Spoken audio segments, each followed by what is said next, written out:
Ajudar no programa. Vamos ler então Lucas capítulo 14, a partir do verso 25. Uma grande multidão ia acompanhando Jesus.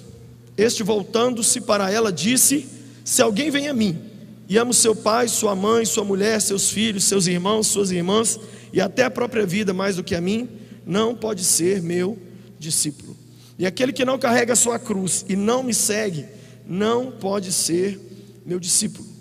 Qual de vocês, se quiser construir uma torre, primeiro não se assenta e calcula o preço, para ver se tem dinheiro suficiente para completá-la? Pois se lançar o alicerce e não for capaz de terminá-la, todos os que a virem rirão dele, dizendo: esse homem começou a construir e não foi capaz de terminar. Ou qual é o rei que, pretendendo sair à guerra contra outro rei, primeiro não se assenta e pensa se com 10.000 homens é capaz de enfrentar aquele que vem contra ele com 20.000? Se não for capaz, enviará uma delegação enquanto o outro ainda está longe e pedirá um acordo de paz.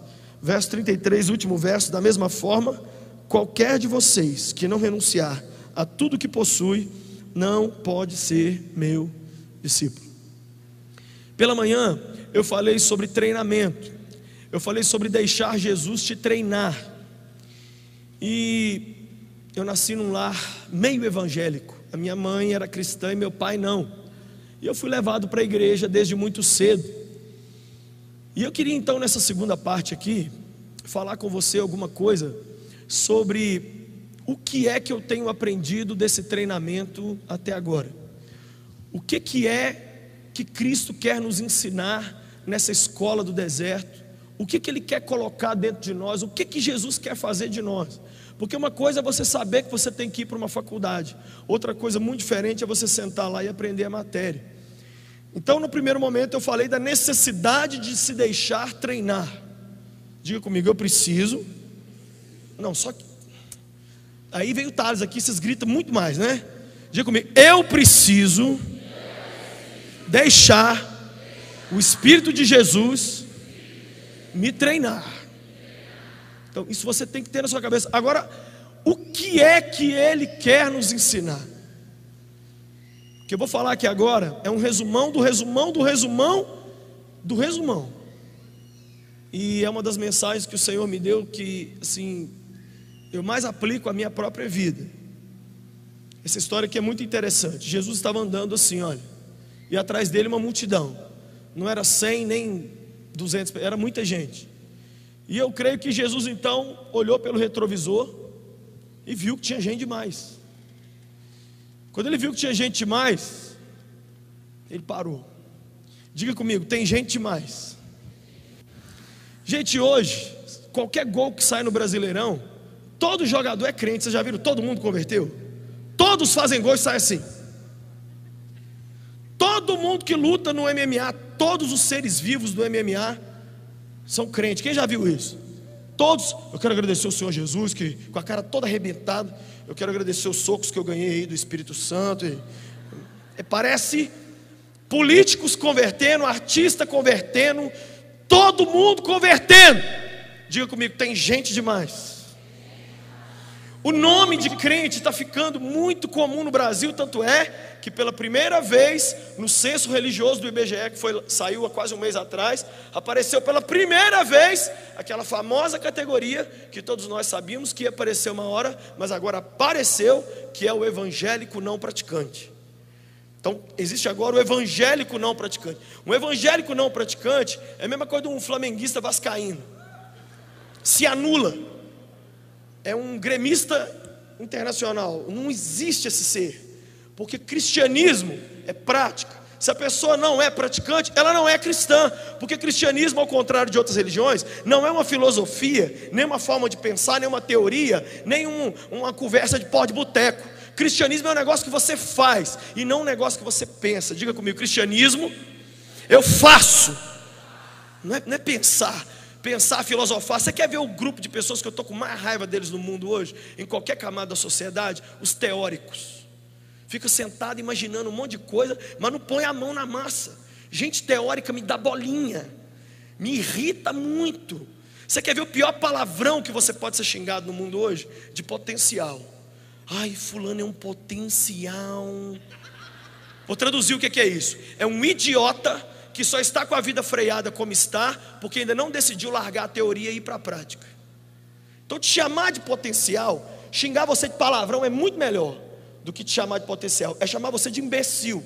É dizer que você está no campo das ideias ainda, está na teoria e não entrou na prática. E foi isso que bolou Jesus naquela hora. Porque quando Jesus olhou no retrovisor, ele falou assim: tem gente demais tem muita gente dizendo que está matriculada na minha escola, mas esse povo não está tudo comigo não. Rio de Janeiro é engraçado, porque tem umas gírias engraçadas. Cheguei do Rio ontem, e aí cheguei lá, um pastor virou para mim, foi me apresentar uma outra pessoa, falou: pastor Lucinho, esse aqui é fechamento. Hã? Isso é fechamento. Fechamento é gíria, é gente nossa. Esse aqui é fechamento. Olha para quem está do lado e fala assim: você é fechamento? Ou você é potencial? Jesus olhou para trás, aquele monte de fechamento. Eu sou fechamento. Não era fechamento. Sabe quem estava naquela multidão? Um monte de soboneco.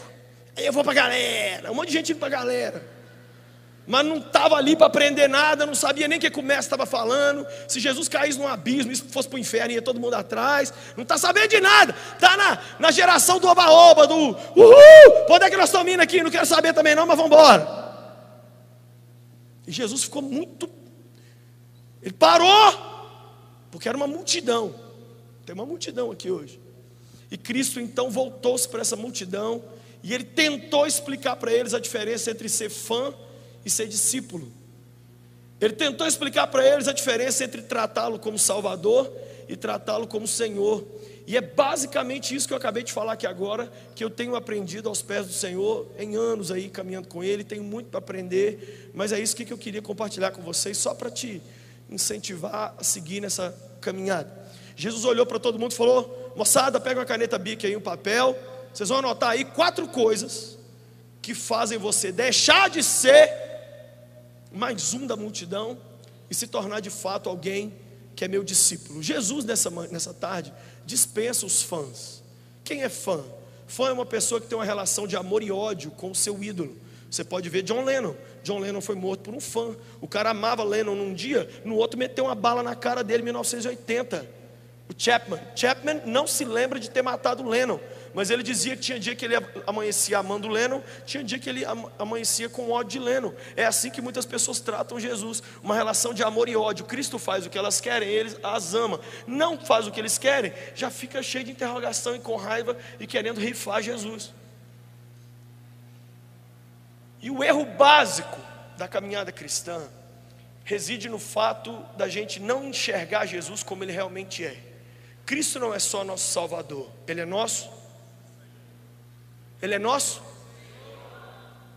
O que é um Salvador? Salvador é um corpo de bombeiros. Pega fogo na sua casa, eles vão lá, apagam o incêndio. Adianta virar para o bombeiro no final do incêndio e falar assim: velho, gostei do jeito que você apagou fogo, tem jeito de você pagar minhas contas de celular para mim? O que ele vai falar com você? Você está doido? Aí o bombeiro acaba de apagar um incêndio, você vira para ele e fala assim: escuta, eu estou gostando de uma garota, que conselho você me dá? Ele vai falar assim: você está me confundindo com alguém que eu não sou. Adianta virar para um policial no meio da rua e falar assim: polícia, eu estou com uma relação complicada com a minha mãe, rapaz, que conselho você me dá? Ele falou: olha, se tiver a ver com dar tiro, eu posso te ajudar, senão não tem nada a ver. Quando tratamos Cristo como Salvador, Ele é só nosso garçom. Ele é só o cara que providencia o marido, que providencia o concurso público, que providencia a casa, o carro, o curso no exterior. Ele é só o 190, ele é só o SAMU, ele é só o cara que a gente estala o dedo e fala: vem depressa que eu estou precisando de um milagre aqui na minha igreja, eu estou precisando. É só isso. Esse tipo de pessoa tem multidão realmente. Pessoas, como eu disse na mensagem anterior, querem só um milagre. A relação deles com Cristo se baseia no milagre. Se Cristo multiplicar o pão, eles estão atrás de Cristo. Se Cristo não multiplicar o pão, eles rapidinho arrumam outra coisa na vida para fazer. Mas Ele quer que nós o tratemos como Senhor. Ano passado eu estive no Coliseu em Roma, fui pregar na Itália, e lá eu vi exatamente isso. Eu entrei no Coliseu e eu chorava muito, porque eu conheço as histórias do Coliseu, escrevi sobre essas histórias nos livros Loucos por Jesus, e eu sei que as pessoas ali no Coliseu eram mortas por 3 formas: gladiadores, animais e fogo. E eles não eram mortos por cantar músicas cristãs simplesmente. Eles eram mortos porque eles perguntavam para eles assim: quem é o Senhor? Quem é Cúrios? E eles diziam: Cúrios é Jesus. E eles diziam: não, Cúrios é o César. Não, Cúrios é Jesus, é o César. Então mata essas pragas. Eles morriam por chamar Cristo de Senhor. Diga comigo, Cúrios. Qual que é a tradução grega do Cúrios? Tradução bem assim, bem nossa mesmo. Sabe qual é? O dono da boca, o cara que dá a ordem e todo mundo treme. É essa a sua relação com o Senhor. Jesus é Senhor de todas as áreas da sua vida, ou existem áreas em rebelião? O grande lance do Espírito Santo é tentar pegar toda a nossa vida e colocá-la toda debaixo do senhorio de Cristo. Porque se isso acontecer, aí Ele vai conseguir cumprir através de nós o seu chamado. Eu vou pregar 3 vezes aqui nessa conferência. Enquanto eu orava sobre isso, o Senhor falou isso comigo: filho, prega primeiro sobre o reformador, fala primeiro sobre o avivalista. Amanhã de manhã eu vou falar o que Cristo pode fazer através de nós, caso a gente encare esse treinamento e caso a gente parta de fato para esse discipulado, levando esse discipulado a sério. Então eu quero te mostrar aqui rapidamente as 4 coisas que Jesus então pôs para essa multidão. Primeira coisa que Cristo pôs para essa multidão de pessoas que Ele queria que fossem discípulos. Quem quer saber qual é a primeira? Está aqui no verso de número 26. Se alguém vem a mim e ama o pai, a mãe, mulher, filho, irmão, irmã e até a própria vida mais do que a mim, não pode ser meu discípulo. Primeira coisa que você tem que ter, se quiser levar Cristo a sério mesmo e ter um relacionamento com Ele de cura, de professor e aluno, de ser uma pessoa que Deus pode fazer através de você o que Ele está sonhando em fazer, você vai ter que ser bem chavão mesmo, louco por Jesus. O que significa isso? Amar a Cristo muito mais do que qualquer outra pessoa. Você sabe por que os namoros dos jovens terminam hoje? Muitas vezes terminam com eles ainda apaixonados um pelo outro, porque começa a namorar, com poucos meses de namoro começa a idolatrar o outro. E você quer perder alguma coisa na vida? Idolatre. Idolatra que você perde na hora. Aí eu já atendi, gente, não foi 50 não foi 200 não, foi muito jovem cristão. Ô pastor, ora por mim, terminou o namoro lá, eu estou arrasado. Aí, mas o que aconteceu? Não, nada. Ela ainda gosta de você, você gosta dela, gosta. Aí eu já matei a charada, já falei, já passa para frente, eu já sei o que é. Começou a idolatrar, começou a falar aquelas frases: eu não vivo sem você, eu vou morrer, hein? Vai morrer não, já morreu e não sabe. Uma jovem falou comigo: pastor, eu acabei de falar com meu namorado agora no final do culto que eu ia terminar com ele. Ele falou que vai se matar, o que eu faço? Eu falei: pergunta para ele se ele gosta de rosas brancas ou vermelhas. Você vai ser refém de um boca fedida que está vindo te sequestrar? Banana para ele. Meninas, não seja mãe e nem pai e nem pastor dos seus namorados. Ou eles buscam a Deus, ou eles vivem para Deus, ou dá uma mala para essa praga.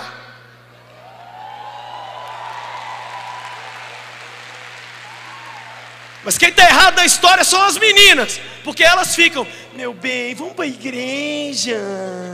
Você já leu sua Bíblia hoje? Eu estou tão preocupada com você. Sabe por quê? É um defunto que elas estão tentando ressuscitar. Já morreu a relação há muito tempo. Cristo já mandou elas dar mala para Quetró, mas elas insistem, porque a carência está no grau 5 bilhões. Né? Elas estão usando aquela camiseta: vem em mim que eu estou facinho demais.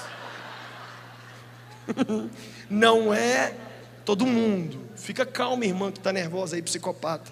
Calma. Oa. Não é todo mundo. Sabe o que é um exercício legal de fazer? Pegar uma cadeira imaginária e pôr aqui, uma outra cadeira imaginária e põe aqui. Nessa cadeira você senta o Filho de Deus, e nessa cadeira você vai sentando quem você ama. Senta sua mãe, compara. Pô, mãe, você é coisa linda demais, mas pega o seu banquinho e saia de mansinho. Pai, senta aqui. Pai, o Senhor é meu pai, meu Deus do céu. Nossa, Hoje, pai, vai embora, por favor. Meu filho, senta aqui, meu filho, minha filha. Meu filho saiu de mim, cara. Meu filho, dá uma licença, por favor. Minha esposa, senta, seu marido, senta. A sogra senta, você fala, não precisava nem sentar. Demônio.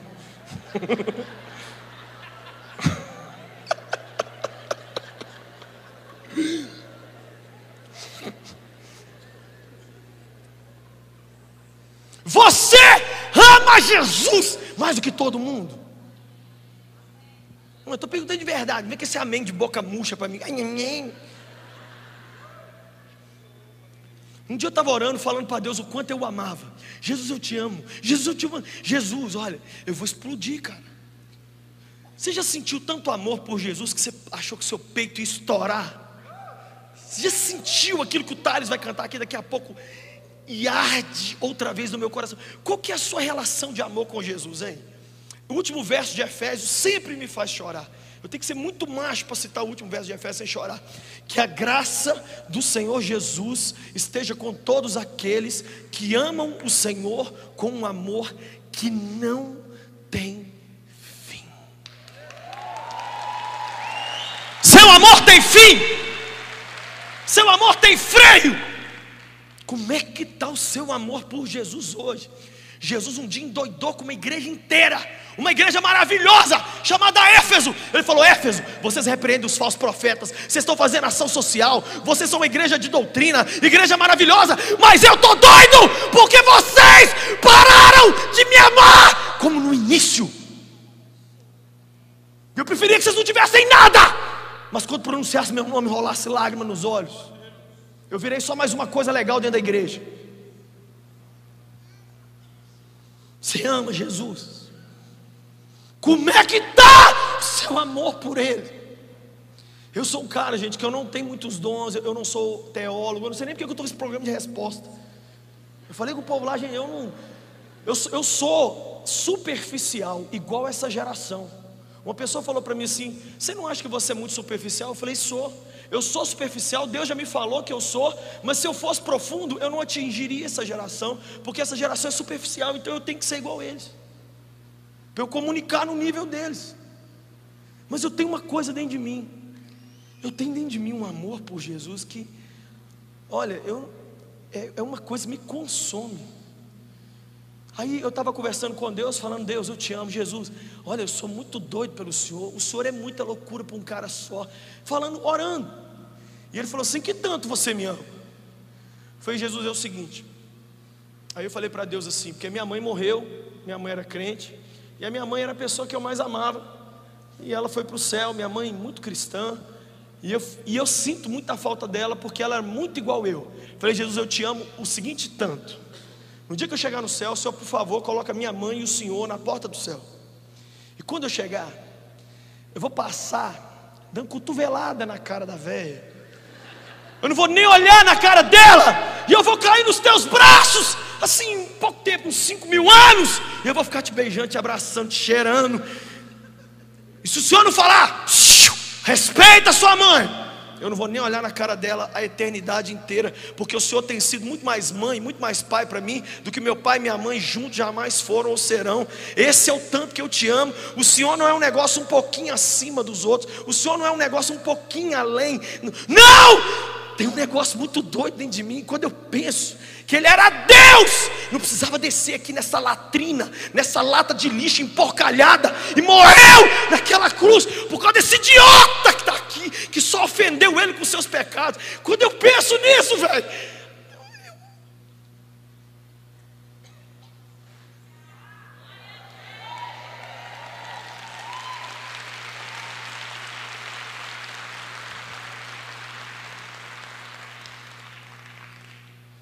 uma jovem no interior de Minas Gerais, da cidade de Caratinga, um pastor amigo meu foi realizar o casamento dessa jovem crente.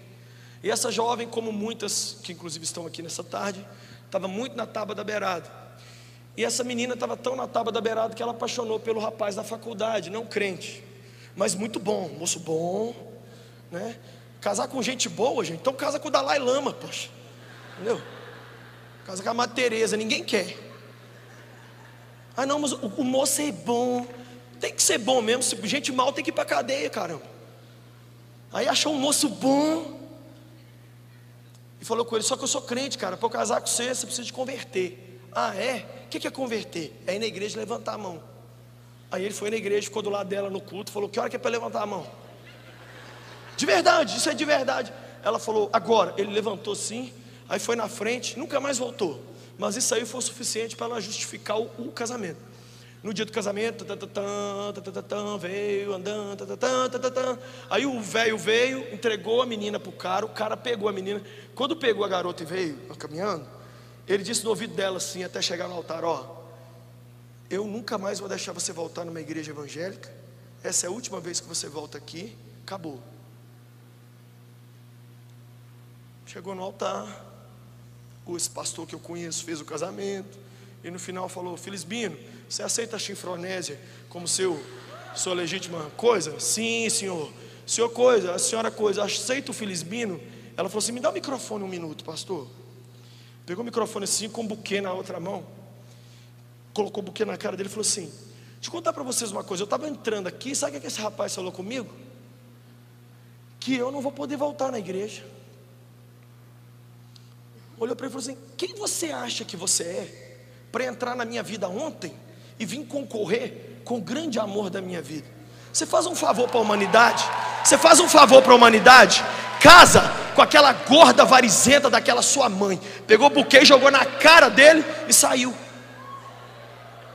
Você está gostando, né? Mas o pastor, esse meu amigo, e toda a igreja condenou a garota crente na hora. Porque a gente prega uma coisa, mas na hora de viver, não, e a aparência? O que vou dizer? A menina saiu fora, todo mundo caiu de porrete na menina. Ela só falou assim: vocês vão ver se eu fiz certo ou não. Gente, passou o tempo, essa garota se casou com um rapaz. Assim, é difícil descrever em palavras humanas. Estou aqui tentando pensar uma palavra, mas só vem uma palavra na cabeça, mas eu não posso falar porque está sendo filmado. Difícil, mas eu vou falar. Um cara assim, gostoso demais. Um cacá, entendeu? Maravilhoso, cheiroso, com dinheiro, crente, cheio de Espírito Santo, falador de línguas, expulsador de demônio, curuzoto, educado, romântico, carinhoso. Foi uma coisa tão chocante que os irmãos da igreja começaram a vir até ela pedir perdão a ela. Olha, nós estamos querendo te pedir perdão porque ficou evidente que aquele dia você fez a coisa certa. Você não deixou o seu amor por uma pessoa ser maior do que o seu amor por Jesus. E só para constar dos autos, o rapaz também casou. E a menina com que ele casou já levou ele 2 vezes na delegacia da mulher porque ele bateu nela. Como anda o seu amor nessa tarde por Jesus? Uma coisa que você tem que entender é que o Espírito Santo é o grande garoto propaganda de Jesus.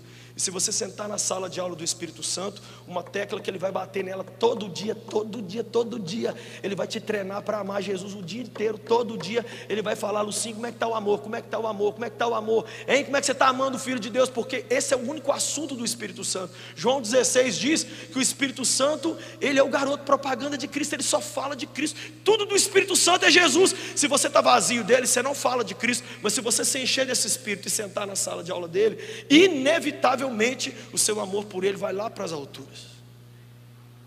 Quem sabe você está aqui nessa tarde sofrendo por um amor aqui dessa terra. Você não será feliz com um amor na vertical enquanto não for feliz. Você não será feliz com um amor na horizontal enquanto não for feliz no amor na vertical. Tem que ter um noivo do céu primeiro, para depois ter um noivo da terra. Viu, moças? Para de se vender barato. Fica tranquila, o Senhor te abençoará. Fica doida não. Você não tem ninguém hoje não? Ama Jesus, faz poema para Ele. Se entregue a Cristo, viva para Ele. Vista uma roupa bonita para Jesus e vem para a igreja para Jesus. E entra aqui desfilando assim, ó, desbundantemente linda. Entendeu? Entra assim. É para Ele. Na hora que cantar de braços abertos, abre as asas, minha filha, endói do cabeçote. Aí quem está olhando para mim, dane-se com força. O importa é Ele. importa é ele. Muitas meninas se sentindo feia. Ai, eu me sinto feia. Ai, o que me deixa doido é que quem é feio está em paz. E os bonitos estão bolados. Você passa na academia, só tem gente maravilhosa fazendo academia. Você fica olhando, você fala assim: pode ir embora todo mundo, vocês estão com o corpo de Miss, cara. E quem é feio, tão bonito, tá tudo bom. Tá quase igual um demônio, mas tá achando que tá bom. É muito engraçado. Vou falar uma frase profunda para as mulheres aqui presentes, ok? A frase é assim, ó: a mulher que não se sentir um avião nunca será pilotada. Então entra na igreja assim, ó.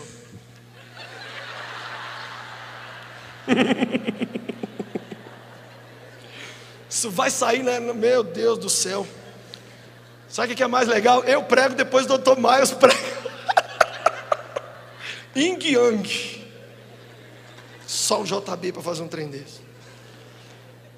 Beleza, então a primeira coisa que a gente tem que aprender no discipulado é amar Jesus psicopatamente, enlouquecedoramente, sem freio, sem fim. Tem que ser um negócio que te quase... Você já chegou a pedir para ele alguma vez para parar? Para, Jesus, para que eu não estou aguentando, para. Se você não pediu isso para ele ainda, você ainda não levou o seu amor por ele até as últimas consequências. Verso 27, agora tem o segundo segredo. Quem quer saber aí qual é? Múmia do faraó. E aquele que não carrega a sua cruz. O que é carregar a cruz? Vou ler. É aguentar as pressões e lutas da vida e as tentações sem negociar os princípios da fé cristã. Piruá, quando é colocado no fogo, ao invés do piruá, tem piruá que vira aquela bonita flor que é a pipoca. Ele melhora no fogo. E tem gente que quando é levado no fogo endurece, fica recalcado e não dá nem para comer nem para cuspir aquela praga daquele piruá, fica lá grudado no fundo da panela. Tem gente que é assim, que os problemas pioraram a pessoa. E tem outros que viraram uma flor bonita. E o Satanás ficou endemoniado, falou: eu mandei problema para a vida dessa pessoa, ela ficou mais legal ainda, caramba. O que eu vou fazer com esse crente doido? É isso que o texto está falando. O que é carregar a cruz? Cruz não é o seu marido. Eu sei que parece, mas não é. Viu, Pati? A Patrícia, minha esposa, está sentada aqui, mas eu não sou sua cruz, né? Nem você é a minha também não.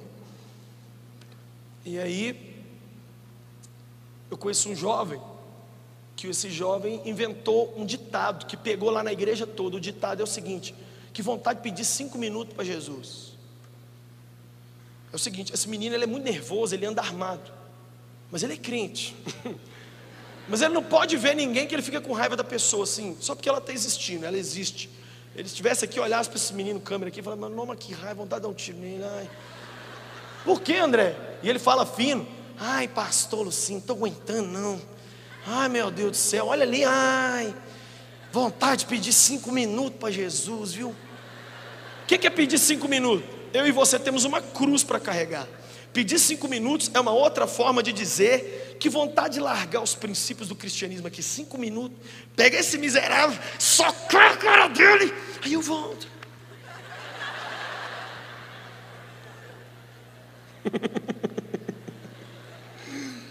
O que significa, gente? É negar a Cristo. Negar Jesus é um negócio muito menos dramático do que a gente imagina. Judas não traiu Jesus subindo num trio elétrico e falando: eu não conheço esse homem, eu não conheço esse homem. Sabe como é que ele traiu? Com um. E eu sinto que tem alguns discípulos dele aqui traindo com beijo também.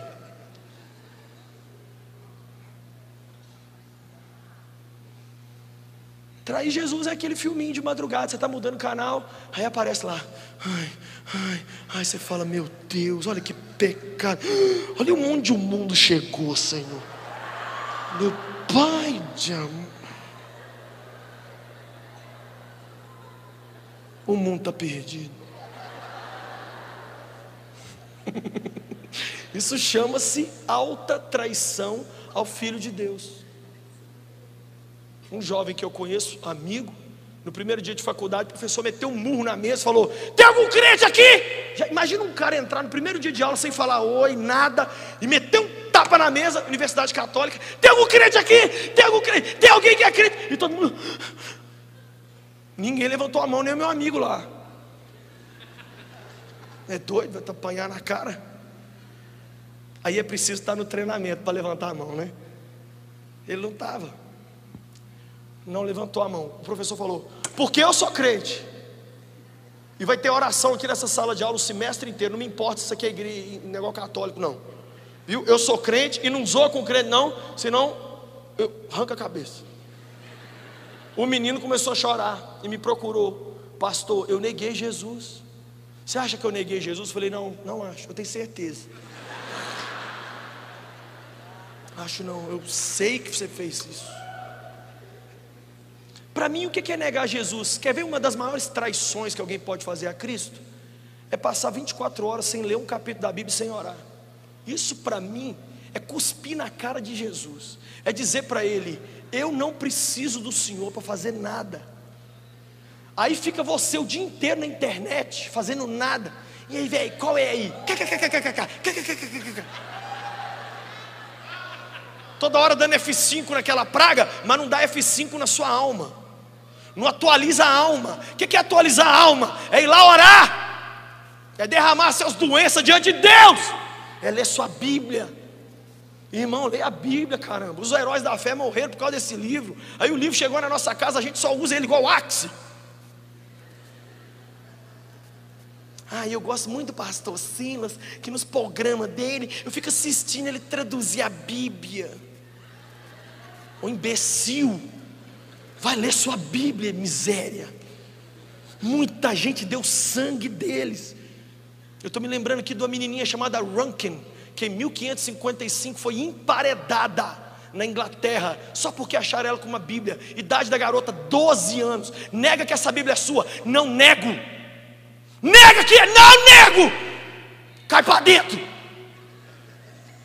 A cidade inteira se reuniu, fizeram um vão no muro, aqueles muros de cemitério grosso, colocaram ela dentro do vão e foram colocando tijolo. Só deixou um lugarzinho vazio. E aí, filha, tão nova, o inquisidor falou, tão nova e já vai morrer. Dize uma palavra e nós te tiraremos dessa tortura. Qual uma palavra que você tem para dizer? Ela disse: cadê o próximo tijolo?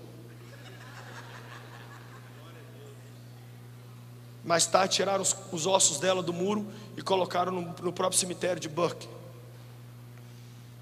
Isso é trair Jesus. Você está traindo a Cristo.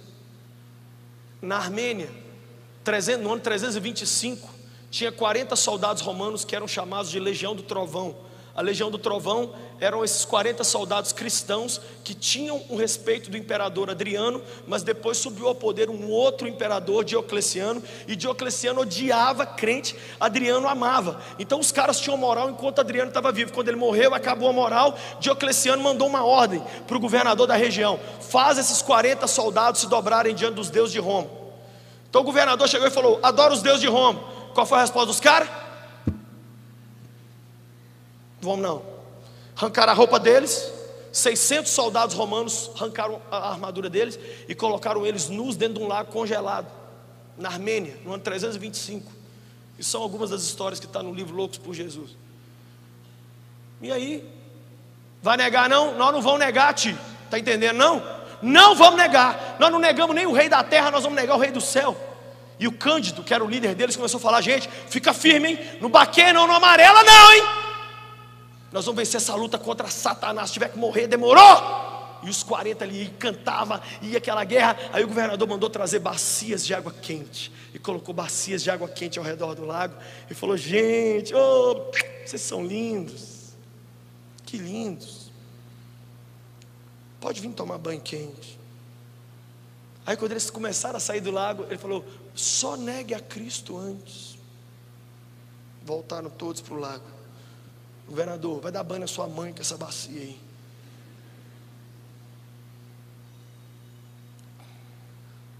Um soldado que estava na margem, estava assistindo, de repente viu quando o outro dentro do lago falou: eu desisto.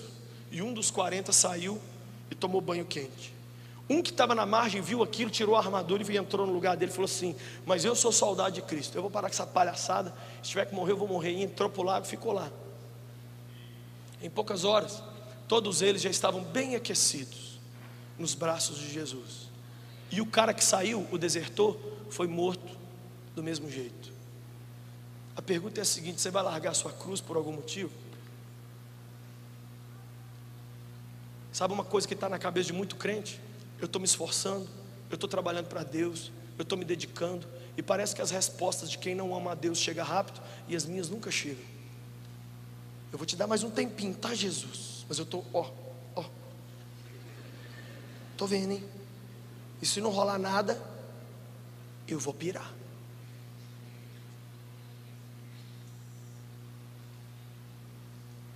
Temos que ser fiéis a Jesus. Terceira coisa que está aí no verso 27: aquele que não carrega a sua cruz e não me segue, diga segue, não pode ser meu discípulo. O que é seguir? É imitar, é levar o senhorio de Cristo aos mínimos detalhes. É você imaginar quem Cristo namoraria se ele fosse um jovem brasileiro aqui de Brasília no século 21. Qual roupa Jesus vestiria? Quanto tempo ele passaria na internet? Que programas de televisão ele assistiria? Jesus daria dízimo? Como seria a vida de leitura bíblica e de oração? É tentar imitar Cristo nos mínimos detalhes. Como é que anda a sua imitação de Cristo? Você tem se preocupado com isso? Em se identificar com o seu Salvador? Essa questão da identificação é muito séria. Muitas pessoas, quando amam um ídolo, querem se parecer com ele. Você, como discípulo, tem que ter em você o cheiro e a marca de Jesus, a ponto das pessoas encontrarem com você e dizerem assim: ó, eu nunca conheci Jesus não, mas eu acho que se ele vivesse no mundo hoje, ele seria alguma coisa parecida com você. Eu tenho um amigo que um dia chegou na porta de uma casa para fazer uma visita, e a filha da casa de 7 anos chegou assim para atender a porta, e a porta era de vidro. Quando ela viu meu amigo, ela saiu correndo e gritando para a mãe: mãe, vem aqui mãe, Jesus está aqui na porta. Aquele rapaz ficou tão emocionado de ter sido confundido com o Filho de Deus. As pessoas te confundem com Jesus. Uma jovem certa vez me disse: pastor, eu vou terminar o namoro com o rapaz mais bonito aqui da igreja. E eu conhecia tanto a moça quanto o rapaz. Eu falei: mas você tem noção do tanto que esse cara é maravilhoso? Você tem noção que você não vai nem falar terminou, já vai ter 400 na fila? Que a mulherzada hoje está igual Bob, está caindo de faca para cima. E você vai ver ele namorar amanhã. Você está preparado para ver ele namorar amanhã? Ele falou: pastor, é porque eu ouvi seu sermão, eu não podia ter ouvido. Então eu me perguntei: Jesus namoraria esse rapaz? E eu tive que dizer que não, porque eu faço 2 faculdades. Ele levanta 11 horas da manhã e vai para a Lan House. Eu chego no fim do dia, eu digo assim: aprendi tanta coisa legal hoje que eu vou poder usar no reino de Deus lá na faculdade. E ele fala para mim assim: eu passei da frase 4 do Super Mario Galaxy 5. Então eu tive que admitir que não dava para ficar com esse cara. Quem sabe você é uma pessoa que joga um futebolzinho quinta-feira, tem problema? Nenhum. Quem sabe você é uma pessoa que pelo menos uma vez por semana come no shopping, tem problema? Nenhum. Quem sabe você é uma pessoa que uma vez por semana aluga 3 filmes na locadora e assiste, tem problema? Nenhum. Quem sabe você é uma pessoa que passa 1, 2, 3 horas por dia na internet, tem algum problema? Nenhum. Mas se você faz todas essas coisas e não tem envolvimento na igreja, você pode saber que tem problema, porque Cristo não agiria assim. Jesus está falando: tem que me seguir. Não é ficar de longe me olhando, não, me seguir. Quarta e última coisa que a gente tem que fazer, se a gente quer ser discípulo, se a gente quer que Ele seja realmente nosso Senhor, se a gente quer realmente obedecer os ensinamentos nesse treinamento que Ele tem para a gente, está aí no verso 33. Da mesma forma, qualquer de vocês que não renunciar a tudo que possui, não pode ser meu discípulo. Fala comigo: renúncia. É uma palavra gostosa? Você já ouviu quantos sermões na sua vida sobre esse assunto? Renúncia. Mas quando você senta na sala do Espírito Santo, uma das primeiras matérias: filho, pega aí o caderno, quero te ensinar a matéria da renúncia. Não, é pegadinha.